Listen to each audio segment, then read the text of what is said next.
Hello প্রিয় বন্ধুরা, ড্রয়িংয়ের সাবজেক্ট বা বিষয় যাই হোক, আপনি সুন্দর একটা দৃশ্য ড্রয়িং করতে পারলে আমি তার থেকে আর অন্যান্য ড্রয়িংগুলো করতে পারবেন সহজে। তেমনি আপনি একটি মাছ সহজে ড্রয়িং করা শিখতে পারলে আর নানা ধরনের মাছ ড্রয়িং করতে পারবেন। তা আমি এখানে একটি চায়না মাছ ড্রয়িং করছি খুব সহজেই। এটা তেমন একটা ভালো হয়নি, পাশে থেকে দেখতে থাকুন ড্রয়িংটি কীভাবে সহজে আমি করে নিই। আমি এখানে পেন্সিল দিয়ে ড্রয়িং করে নিচ্ছি। প্রথম পেন্সিল স্কেচ করে নেব, তারপর এখানে কালার দেবো কিছু, শুধু 2-3টা কালার আমি মাছটি ড্রয়িংটি শেষ করব।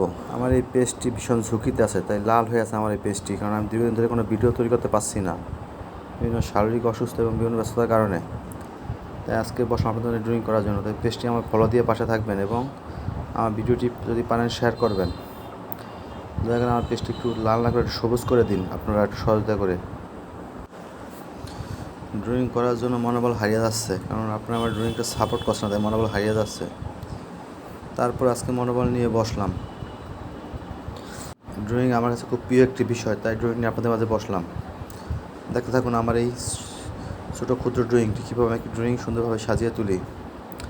আপনাদের প্রিয় সোনামণিরা সহজে কিছু ড্রয়িং শিখতে পারবে আমার এই ভিডিও দেখলে। পেজটি ফলো দিয়ে আপনাদের সোনামণিদের জন্য পেজটি ফলো দিয়ে পাশে থাকুন। দেখুন আমি কীভাবে কালার ধাপে ধাপে সাজিয়ে নিচ্ছি। সারাদিন কত না ভিডিও দেখেন আপনারা, কত না পেজ ফলো দিয়ে আপনাদের পাশে রাখেন বন্ধু হিসাবে। আমার এই পেজটি আপনাদের বন্ধু হিসেবে পাশে রাখুন। অনেকদিন ধরে ভাবছি কী ড্রয়িং করবো, আমার কোনো ড্রয়িং তো আপনাদের মাঝে ভাইরাল হচ্ছে না বা আপনাদের পছন্দ হচ্ছে না। আপনাদের পছন্দ না হলে আমার ড্রয়িং করতে হবে, আমি নিরুপায়। তাই একটি সিম্পল একটি মাছ ড্রয়িং করতে বসলাম, সহজ একটি মাছ দেখে আপনার নানা ধরনের অ্যাকুয়ারিয়াম মাছ ড্রয়িং করা যাবে খুব সহজেই। একটি ড্রয়িং নির্ভর করে সম্পূর্ণ কিছু রেখার উপরে। রেখা সঠিক হলে ড্রয়িংটা সঠিক হয়। তাই ড্রয়িং শেখার জন্য কিছু রেখা প্রয়োজন, আমি সেই রেখাখানা দেখানোর চেষ্টা করেছি এবং আমার এই ভিডিও আপনাদের মাঝে হারিয়ে না যায়, ফলো দিয়ে পাশে থাকুন যাতে হারিয়ে না যায় আমার ভিডিওটি।